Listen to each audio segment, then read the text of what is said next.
I'm like, do I want a virtual background? Are you gonna use that?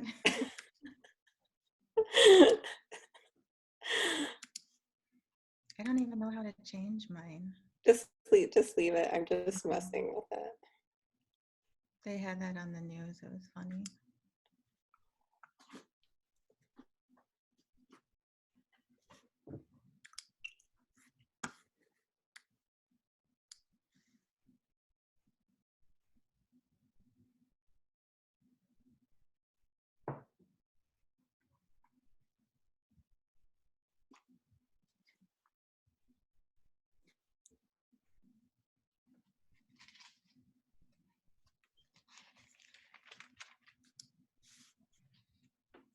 Thank you. We're just waiting for a few more people to get in here. We're also waiting on our assistance from the closed captioning.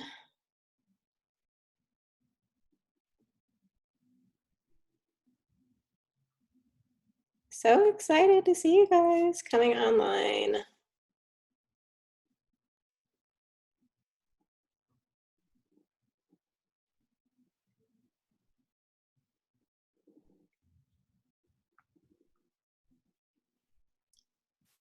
So I think what I'm going to do is I'm just going to go ahead and get going and hope that our help with the closed captioning comes on while we're in the middle of talking. So my name is Sarah Eagleheart.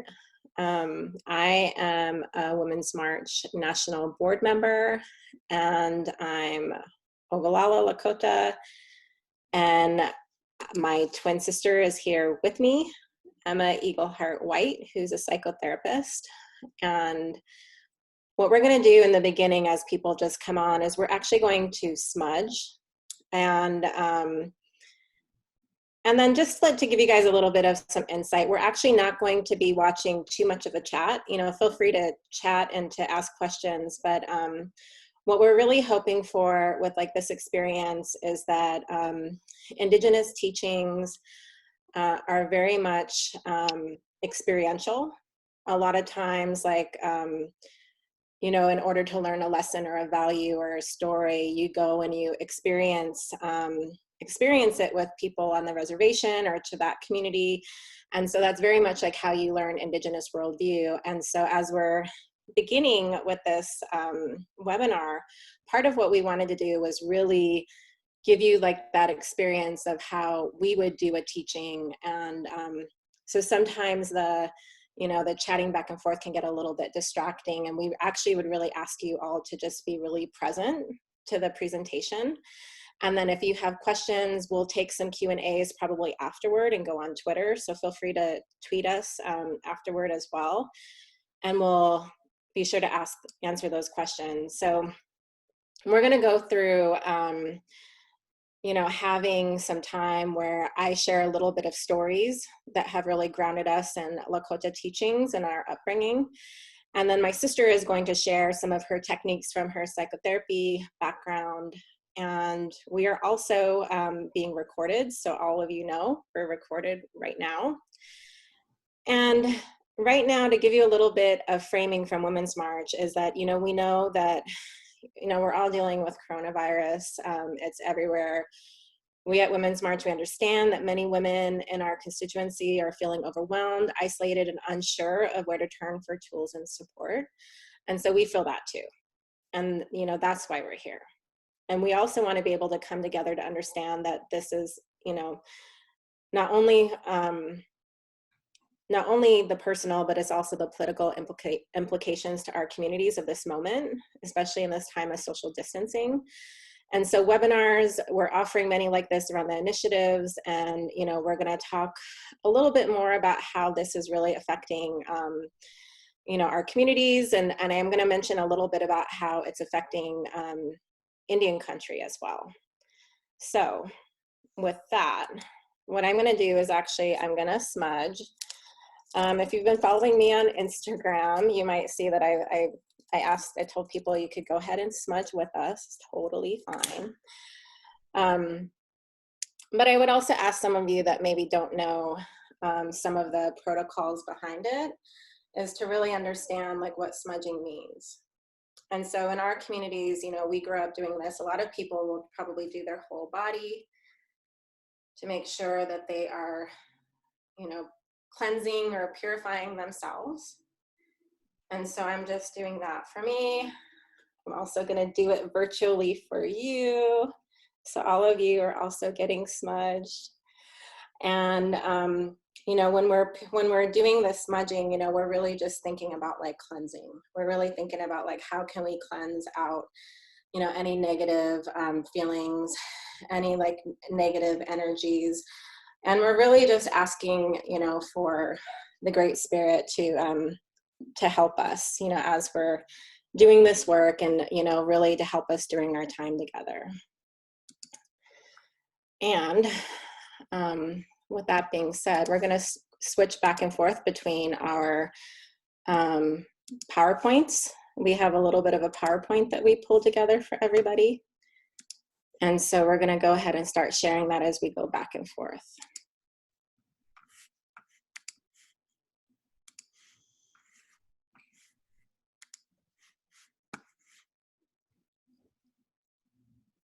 And so, whoops.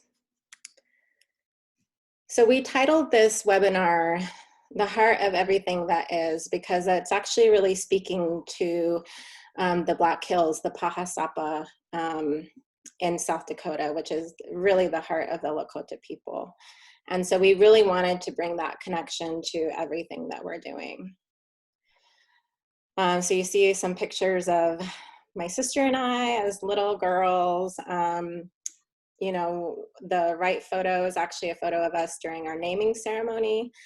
And you can see where we have leggings on, and they're very beaded. The picture's not great quality, but you know, you can see that we are definitely like beloved children by our family. And standing behind us is actually our grandmothers. So we have grandmothers standing behind us, and you can see their hands. And so we were named in our community. And so my Lakota name is Wambli Shinawi, which means eagle shell woman. And then my twin sister's name, her name is Wambli Wiankawi, eagle feather woman. And so I'll go back to this because I really want to start out with, I guess we're doing a little bit of an intro here with our who we are. And so there's my Instagram, my Twitter, my Facebook. Like I said, if you have questions, feel free to reach out to us. I am a founder of Eagle Heart Collective, which I mostly use for my book. I'm also just co-founded an organization called Return to the Heart, and which is funding Indigenous Women-led initiatives. And my sister and I are co-authoring a book called Warrior Princesses Strike Back, How Lakota Twins Overcome Oppression and Heal. So that's coming in 2021. So we're sharing a lot of that. My sister, do you want to share a little bit about you, Corey? I call her Corey because her nickname is Corey, by the way. When we were young, our great grandma, her name was Emma too. And we were raised by our grandmas. And so that got confusing. And so we called her Corey instead. Hi, my name is Emma, and right now I currently work as a psychotherapist for the Oneida Nation of Wisconsin in behavioral health. I'm excited to be here. I've worked 5 years in a school setting as a youth advocate for Native American youth. I worked 5 years in domestic violence for survivors of domestic violence and sexual assault, sexual abuse. And I've also been working in a behavioral health setting for about 4 years now here in Wisconsin. And I'm just excited to be here with you all. Thank you. So we're actually going to start out with a prayer. We were thinking about singing, but actually none of us feel like we're the greatest of singers. And then my sister refused to sing, so we decided to open up in prayer. We are going to sing at the end. So for those of you that know the Women Warrior song that we have sung and shared at the Women's March for the past several years, can also feel free to join us in that. But we're going to start with a prayer. And this prayer actually comes from Blackout Speaks, and is a book that was written by John Neihart. And so this book is really, shares a lot of the in-depth knowledge. So if you really have more questions or want to just go in deep on spirituality, you're welcome to go out and get this book. But I'm going to share a prayer from there. Grandfather, Great Spirit, you have always, and before you there has no one been. There is no other one to pray to but you. You yourself, everything that you see, everything has been made by you. The star nations all over the universe you have finished. The four quarters of the earth you have finished. The day, and in that day, everything you have finished. Grandfather, Great Spirit, lean close to the earth so that you may hear the voice I send.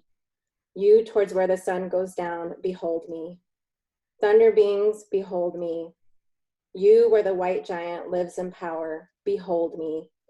You where the sun shines continually, whence the daybreak star and the day, behold me. You where the summer lives, behold me. You in the depths of the heavens, an eagle of power, behold. And you, Mother Earth, the only mother who has shown mercy to your children. Hear me, four quarters of the world, a relative I am. Give me the strength to walk the soft earth, a relative to all that is. Give me the eyes to see and the strength to understand that I may be like you. With your power, only can I face the winds. Medakuya Oyase. And Medakuya Oyase means we are all related. And I am going to go back to not sharing because I want to make sure I go back and do a little bit of the teachings. Medakuya Oyase, for Lakota people is really, it's a saying that we say at the end of all of our prayers. And for as long as I can remember, we have always said it as an amen. Medakuya Oyase, we're always related, we're always connected. And so for our communities, saying that is like, it's a reminder of your continuous responsibility back to your people. And so for us, that is something that we live and we breathe really, because a lot of times like Lakota people, we just really are in a time of prayer and reflection. For many of you may not know, but I actually used to work at the Episcopal Church. And I was on the staff of the presiding bishop. And the first female presiding bishop, Catherine Jefferts Shorey. And while I was on staff for her, a lot of my job was really serving as a bridge builder between the communities, Indigenous communities of the church, as well as just Indigenous communities everywhere. And so I was that bridge builder advocate in that role. And I remember in talking to one of my colleagues at one time, and she did a lot of teachings around Christian formation and, all of that, which is really stories of learning the stories of and how they are similar. But one of the things that I remember her saying is that she said, the interesting thing is that Native Americans tend to drop in deeper, like almost immediately. So she was teaching about spirituality. Normally Lakota people, we just drop in. And a lot of that is because, we grow up this way. We grow up really reflecting, I think because, we do care about the earth and we're really connected to the earth. And so for us, that's really important. And so I just wanted to share a little bit of that, of why we're teaching this class the way that we are, this teaching, is because we also want you to get a little bit of that background of how we're sharing these stories together. So the next story I'm going to share with you is a story of white buffalo calf women. And the white buffalo calf woman, she is a holy person, in our stories, because she's somebody who she brought the pipe to our people. And so she's somebody who has really is sacred to us in our communities. And she's somebody who, like, we've been able to follow and learn from. Sorry, I'm like trying to find my Google Doc here. And so our stories really go, and I guess I'll just paraphrase while I'm trying to find it. Our stories really go that, you know, a long time ago, there was women, there was, well, 2 scouts that were out on the plains. And these 2 scouts were looking for, they were out hunting, and they were trying to find game. And at that time, the people were starving, and the people were having a hard time finding the game. And so they were went out on a hill, and on this hill, they saw a woman that was coming from afar. And this woman, she was appearing in front of them. And these 2 scouts, one of them had a bad thought. They had bad thoughts about her, and of like just lust, really. And then the other one recognized her for who she was, as a sacred woman. And so the person that had the bad thoughts immediately disintegrated away. And then the one that saw her as a sacred person, she told him to go back, and that she was somebody that was representing the Buffalo people, and that she would be bringing to them this sacred ceremonies, and that they should prepare for her. And so they went back, and they began to prepare for her arrival. And when she came, she brought the 7 sacred rites from our people back to our communities. So our ceremonies, such as the Sundance ceremony, the Vision Quest, the Sweat Lodge ceremony. What am I missing, Corey?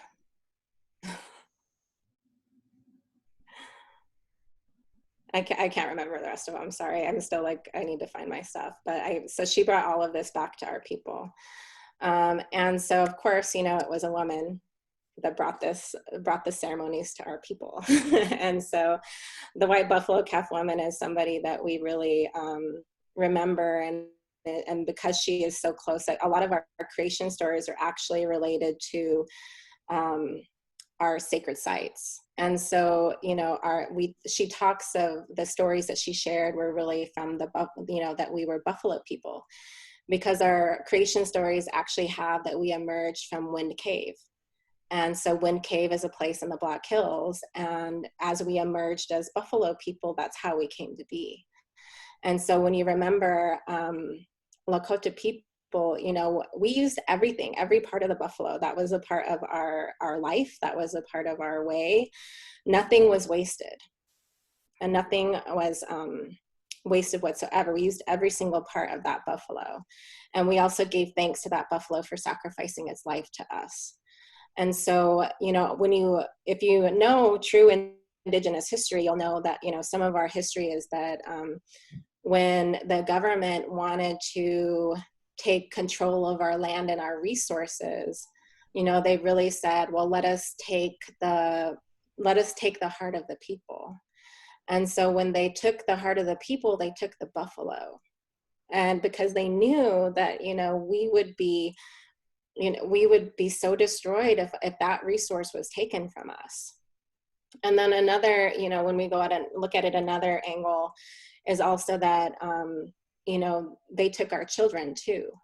And so when you look at the Indian boarding school era, where, you know, there were over 500 Indian boarding schools where their main job was basically to convert and colonize our people and our children.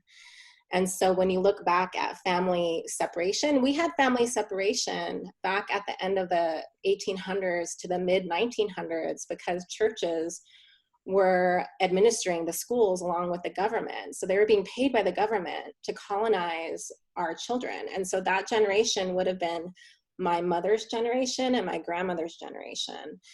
And so a lot of times people forget that, you know, we that this family separation for our people wasn't so long ago.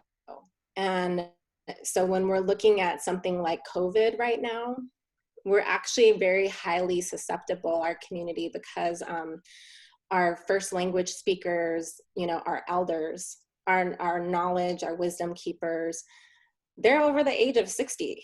And so for us, it's really scary to think about, that we could lose, and many different tribes that maybe are still revitalizing their culture and language, they're at a big, they're really in jeopardy right now, because we could lose entire languages, cultures, and tribes. And on the other side is that, our healthcare, hasn't always been the best or sufficient healthcare. And so that's been something that we've always been trying to work through, trying to find. And so some of the work that I'm doing at Return to the Heart Foundation is actually raising money in a response to that, those needs, actually. And so we've actually identified, we're working with tribal health clinics, regional tribal health clinics. And so we're working with Navajo Land, with the Great Plains tribal chairs. We're also working with Michigan, and Hawaii is also coming online. But I also just want you guys to be aware of that, this COVID is devastating to all of us, but it's even also more devastating when we think of how, this could really impact our Indigenous knowledge. And the other thing that I wanted to say about that is that I also think it's really high time, because of my background in philanthropy, and knowing how much, Native communities are funded or not funded. One of the things is that Native communities are not funded. And so when we're looking for resources for cultural revitalization, language, or sharing knowledge, we're actually less than 0.4% of funding, when we're actually 2% of the population. So we have a long way to go on the funding stream. But on the other side, we also have a long way to go in sharing these stories, in Hollywood or in mainstream media. And so switching into another angle, I want to talk a little bit about, Lakota values. And Lakota values are really around praying, respect, caring, compassion, and humility, and wisdom, and generosity, and caring. And so with these different belief systems, our belief systems are very, like I said, our families very much so really support teaching this in experience. And so when our families are talking about, they want you to learn how to pray. I mean, obviously you have to learn how to be respectful, but you're also going to these ceremonies all summer. And so that's a part of how they're teaching you. The thing about respect is that you're supposed to respect one another and treat each other good, and treat each other with honesty. And so I know that, part of my own upbringing is that, I very much follow my grandmother's teachings, because, being raised by my grandma is somebody who's a very strong woman. And she's somebody who, you definitely know and understand when she's teaching you, because she would make sure that you listened and that you followed. And if you didn't stand up for what was right, and if you didn't speak up and stand up for your family or your community, that could really hurt somebody. And so we watched our aunties, if anybody said anything mean to us, our aunties were showing up at their door and showing up at their family's door to say, this wasn't right. And because you yourself, you're actually a representative of your family. You're a representative of your tioshpae, your tuahe. And so if you're misbehaving, you're going to definitely, your family is going to say something. And if you misbehave in front of a bunch of people, your family is going to actually say something in front of a bunch of people. So, and so that was really how we learned the lessons experientially. And we actually we do it to our kids. My sister and I do it to our kids, like while they were growing up. Like if they were rude or disrespectful, we said something in front of everybody. And my sister tells a story of like how, you know, one of her daughters did something and she had to teach her a lesson too. Why don't you tell that story? Because I really need to find the slide and I can't find it right now.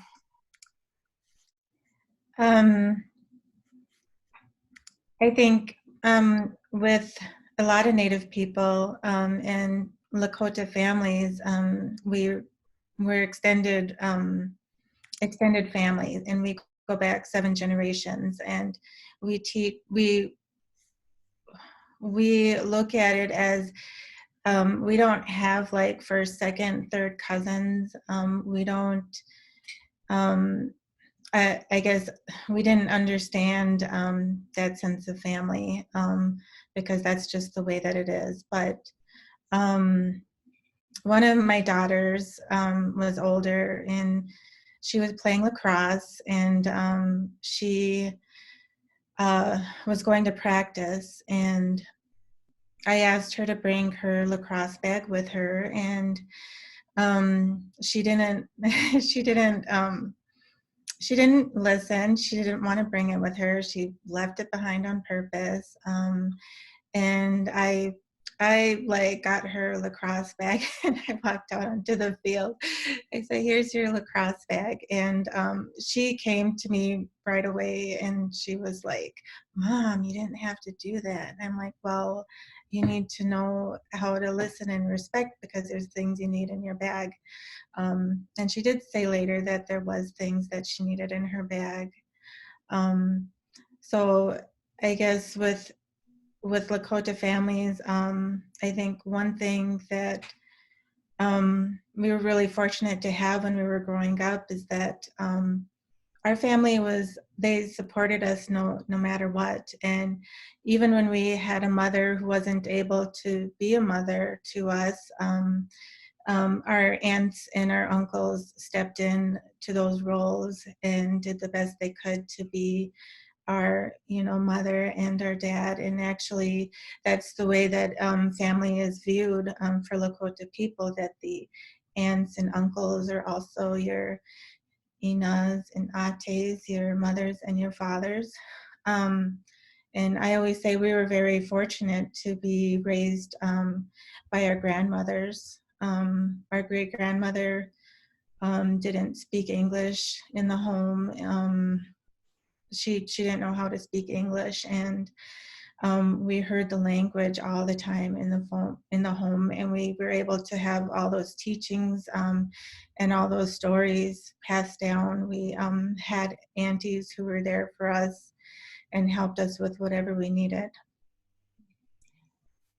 Yeah, and so a lot of our teachings, go back to our sacred places. And so even this, the Pahasapa, the heart of everything that is, we actually relate a lot of our creation stories to the Black Hills and these different areas. I mean, there is basically a story about every single one of these areas in the Black Hills.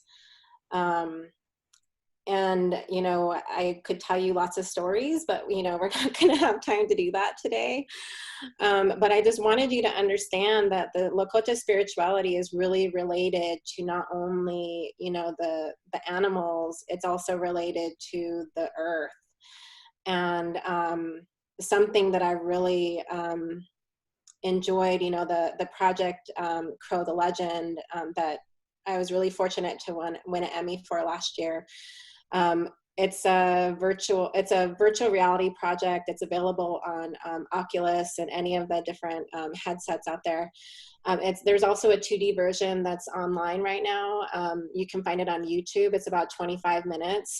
But what I really loved about it was that when you go into this world, you actually are getting to interact with the animals. in a 360 setting. And as you're interacting with the animals, you're talking, you're laughing with them, you're dancing with them. And so as somebody that has grown up, as a Lakota person, knowing that your relationship to the animals and to the Great Spirit, and, that for me was actually very healing. It was very fun to just have like a fun time. And I think in this time right now, of COVID, we also have to find those spaces to have those experiences, because, I know in my, before COVID, that's how we're going to probably say it, before COVID, I feel like I was running around all the time, and I was always traveling, and I never had time to really sit and reflect. And so even though it's a very difficult time, I actually feel like a blessing, because I'm able to spend more time in reflection and prayer. And I have more time to go and hike and to go be in nature, which I didn't have before. So for me, that is a blessing. And then to be able to return back to these teachings about, the Black Hills.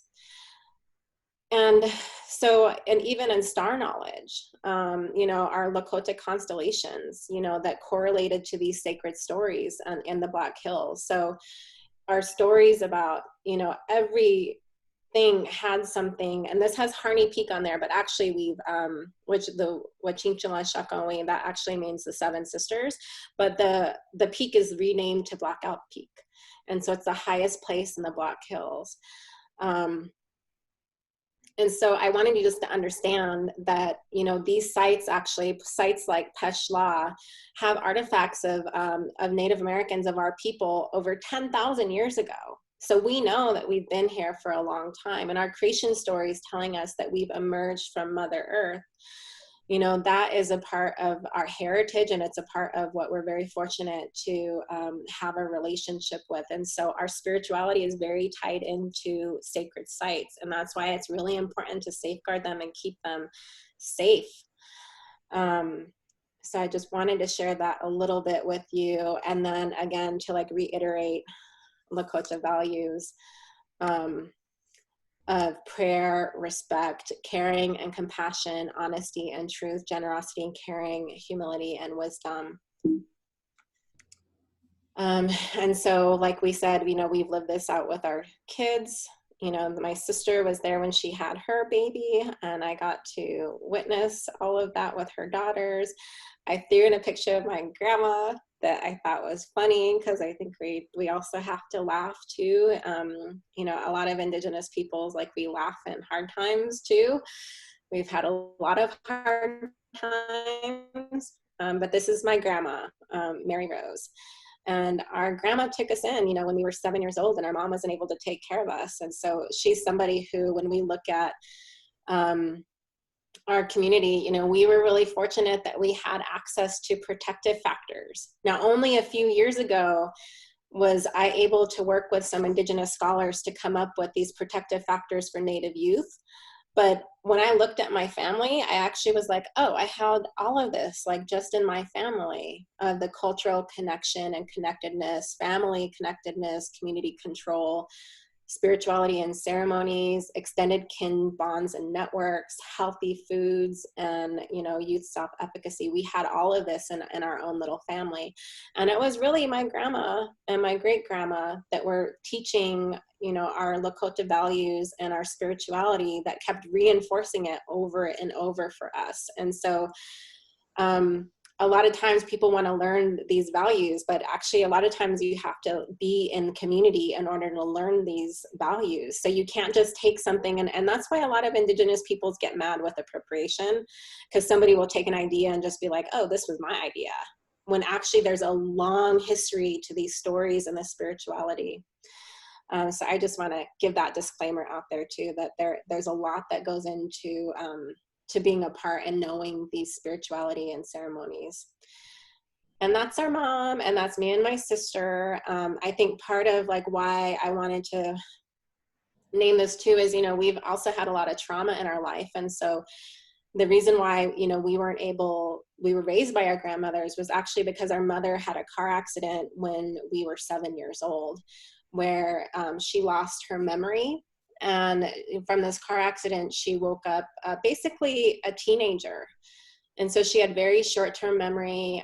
She had a post-traumatic head injury where she remembered her brothers and sisters, but she didn't remember having kids. And she didn't remember us. And this is like one of my first childhood memories.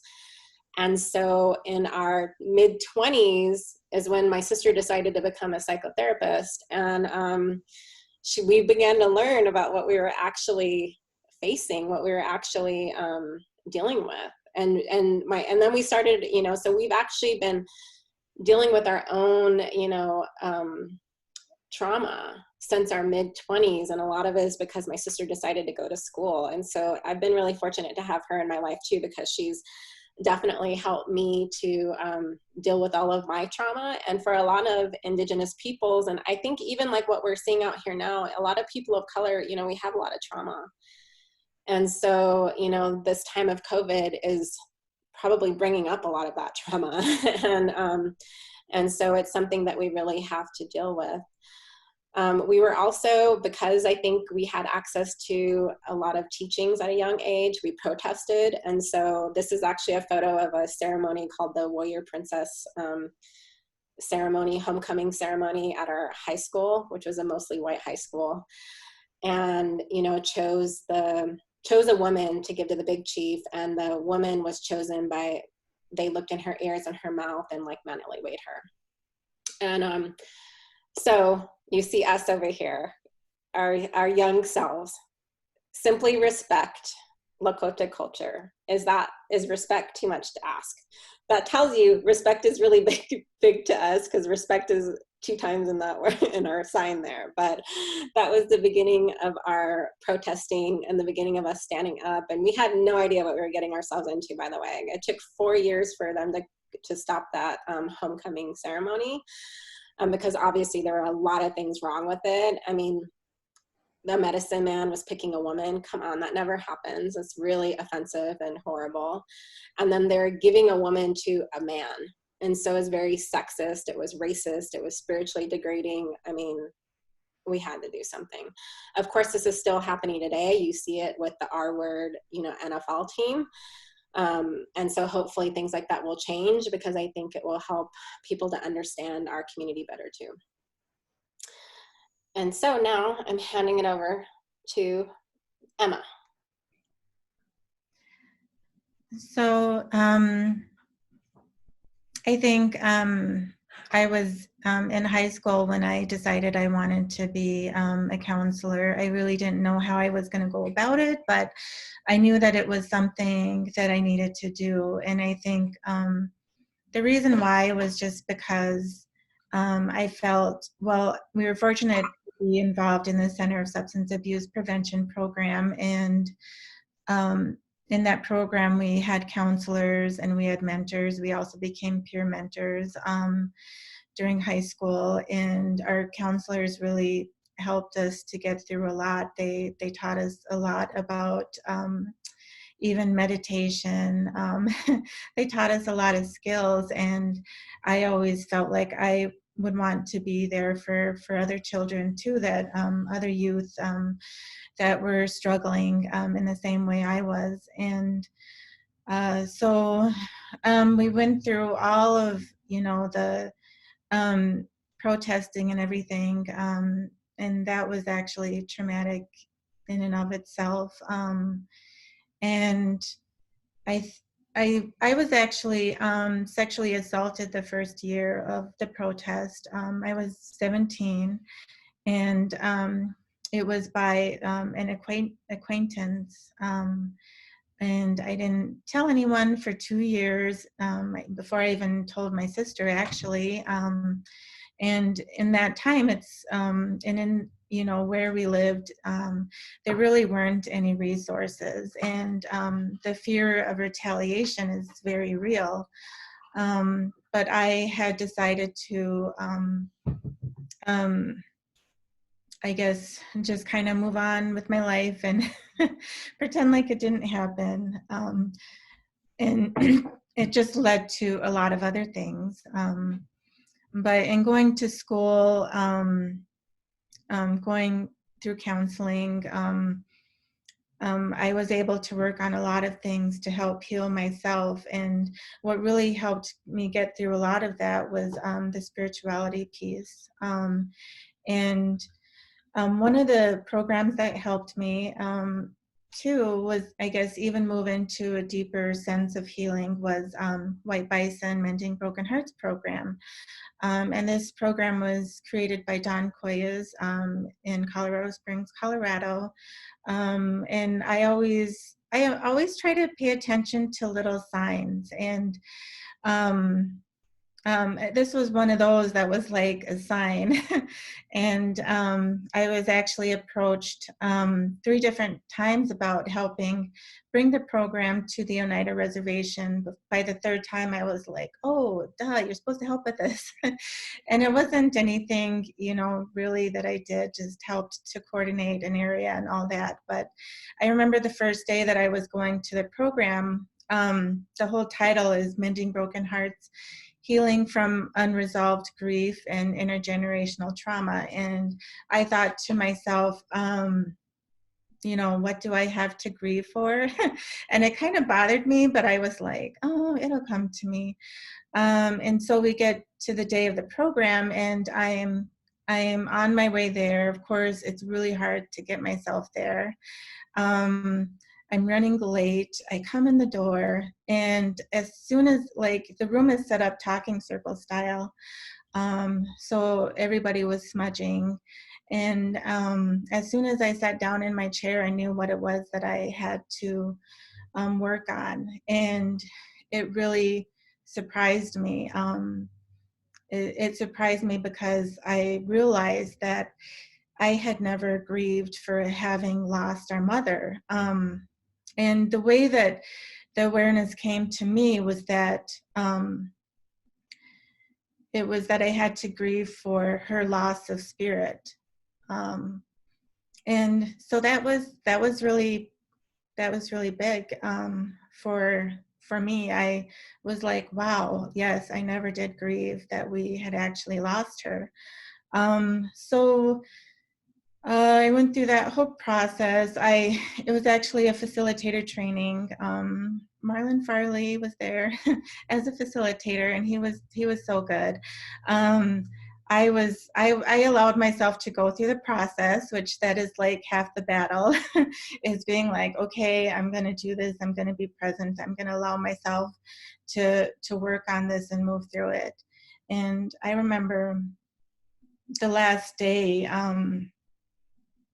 there just happened to be a sweat lodge on the last day. And I remember I went to the sweat lodge and I just couldn't stop crying. And the grief was so overwhelming. And I think it put me into like 4 months of just grief. And I allowed myself to go through that. And it wasn't easy. I was fortunate there was Sundance ceremony too, so I was able to go to that and pray as well. And that helped me too. And I remember when I got, you know, this was May, so June, July, August, by September, I actually felt like it wasn't with me anymore and that it had lifted, and I didn't have any of the I guess, anger towards, you know, this thing that had happened. But with White Bison and their program, I mean, I would highly recommend them. They have a lot of different programs that they have, and this one has been successful in the Oneida community here. They have their healing forest philosophy behind it, where the little trees are children and they're learning from the adult trees, and the adult trees have all the issues that are going on with them, the alcoholism, the violence, like all of these things that are going on with them. And so when I look at that and I'm looking at like the stages of grief, one thing that came up to me, I guess, you know, I thought about with White Bison and the unresolved grief they have in there, the anger, the guilt, the fear, and the shame. And I wanted to, there was actually, I came to a program that had talked about the 6 stages of grief. And when I had looked at the 6 stages of grief, I was really like, okay, wow, this really makes sense to me. And one thing that they talked about was ambiguous grief. That's, grief that we know is coming, that is already here, and we are here, and we're trying to figure out what it is that we're feeling. And when I had looked at that, I was like, that is what I'm feeling. It's that ambiguous grief, the grief that is still coming. And so when you look at those things, you think about, okay, what is it that I can do to help myself with this, to be able to move through it? And when I looked at, the teachings of Dr. Bessel van der Kolk, he had talked about trauma, and how with trauma, there's like a lack of predictability. We're not able to move, there's a loss of connection. There is, all of these things that we're going through collectively. A lot of times we're numbing ourselves, numbing not being present, not being here. We have a loss of, a sense of loss that has to do with the future, because we don't know what's going to happen, but also there's a loss of safety. And for trauma survivors, that's really a big one. For those of us that are survivors, safety is very important. So something like this happening can be very overwhelming. Those suffering with depression, with anxiety, with post-traumatic stress disorder, and a lot of those symptoms overlap. So it's hard sometimes to figure out, okay, what is it that I'm feeling? How can I track back and figure out what is triggering me to feel this way? And right now, there are things that are going on that are very real. For example, we don't know what the future is going to hold, but for us to be able to move through this, we have to be able to recognize that, okay, there's things that we can do to take care of ourselves. There's things that we can put in place, and some of those with the unknowing of the future is you can create schedules. You can have a calendar. You can plan your day, even around your children and their schedules, keeping a routine, and having, like, when you're having your meal, like your dinner or anything like that, making it, this is a time where we're going to come together and connect. Even if you're eating and you're connecting with a friend or a relative, like giving them a call and making that's my plan. But also other things that will help you, like to self-regulate your emotions, such as yoga, watching a movie or a hike, like things that that you will need, things that will help you. And sometimes it's just kind of getting ourselves to be able to do those things. For not being able to move and everything, it is that connects very strongly to fight, flight, freeze. And because we're not able to do our normal reactions to those things, we may react with anger, and that's, maybe, being impatient or anything like that. And that's not, who we want to be or what we want to do, but it's just, that we're not able to take care of ourselves. So that might be one of the first things that we turn to. before we can kind of sit down and figure out, okay, what is it that's going on? There's a lot of stress, you know. A lot of people are being laid off, they're being furloughed, they don't have a job, they don't know when their next, job is going to be or their next meal is going to be. So doing simple things like this to self-regulate and help us to control our emotions, our behaviors, our thoughts. Things like yoga, Tai Chi, meditation, mindfulness, breath work, even the emotional freedom technique. I don't know if you had heard of that at all, but that's something that has worked great with a lot of my clients and also with students in the school setting. And with loss of connection, we're, we're collective beings, so we're not used to doing things by ourselves, or it doesn't feel like things should feel like we should feel so isolated, because we are people who connect with other people.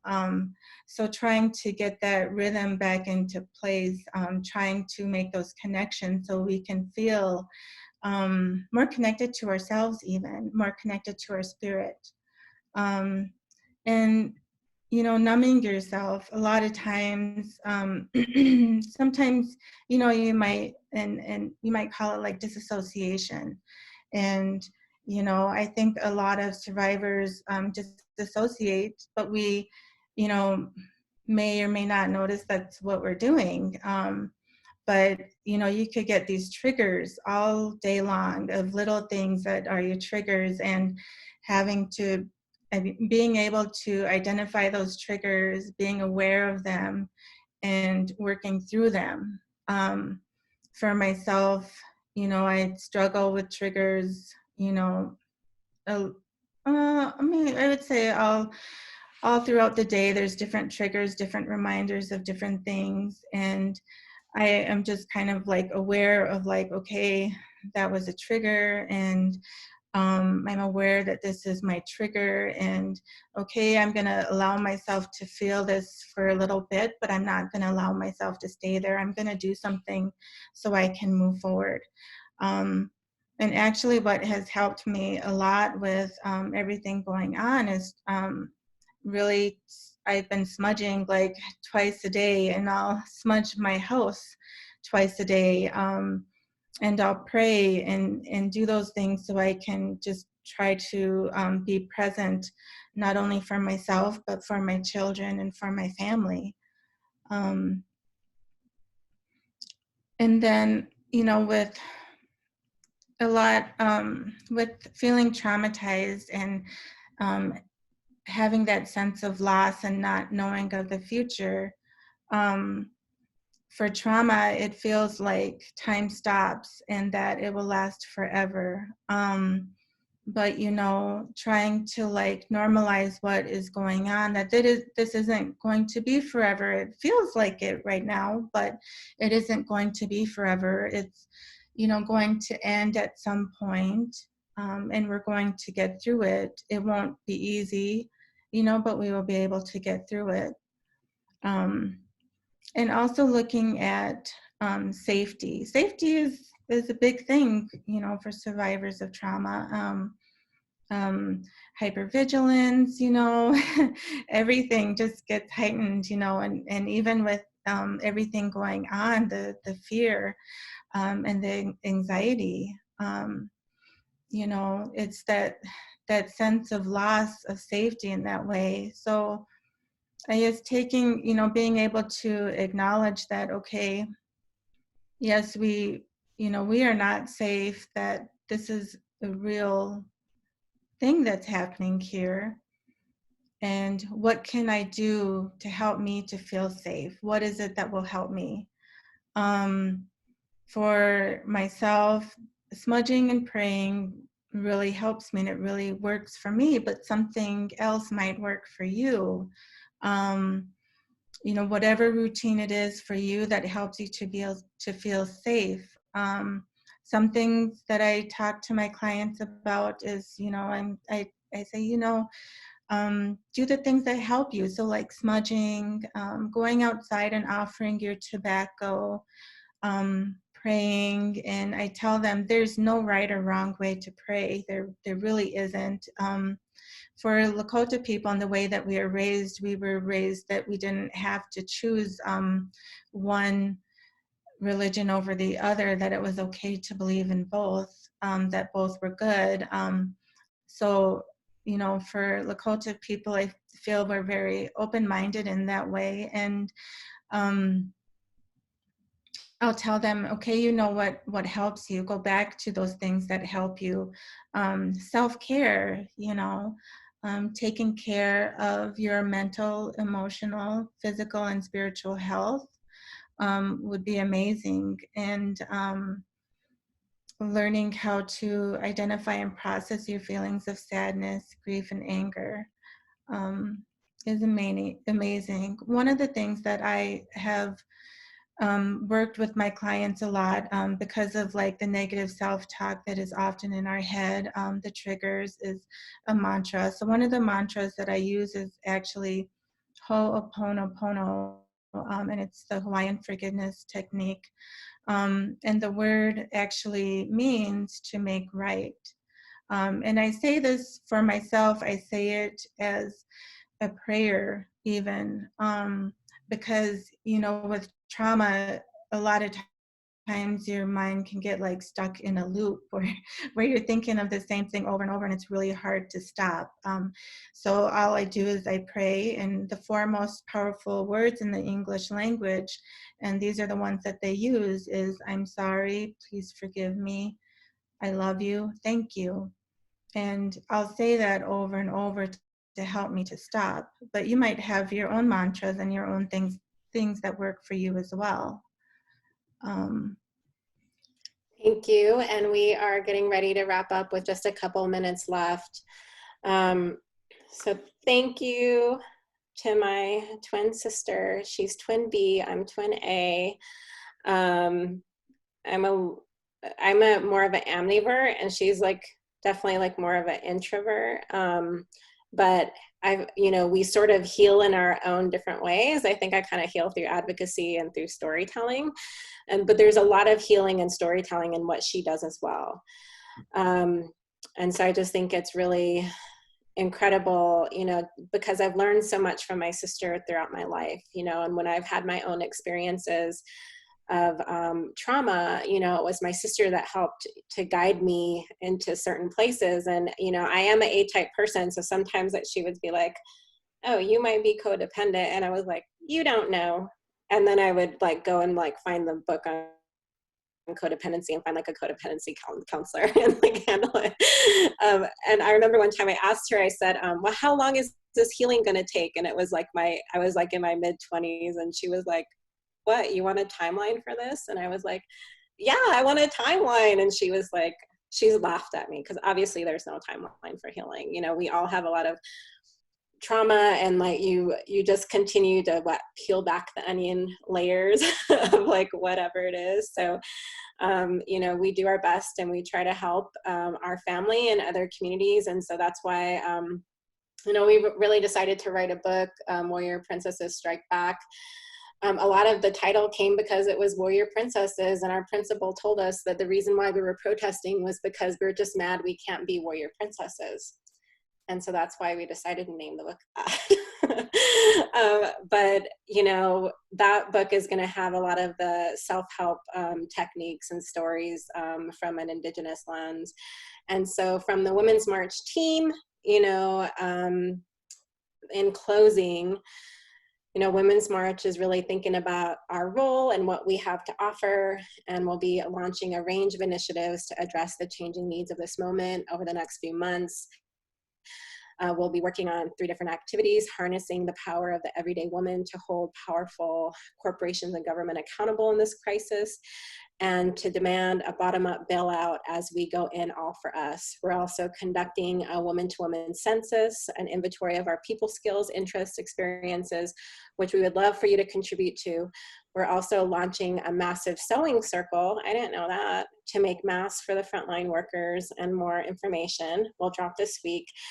and education and connection. We will continue to bring you more webinars and information of immediate needs. This recording will go out widely. You'll see it online, and we'll share out any links of the tools. And for cute questions, we will definitely go online and answer those questions. Ms_Eagleheart and Emma Eagleheart White. And so we're going to close with a song. We're going to bring in our partners that were also at the Women's March this year, my sister's daughters, who she's probably dragging into the screen right now, I don't know.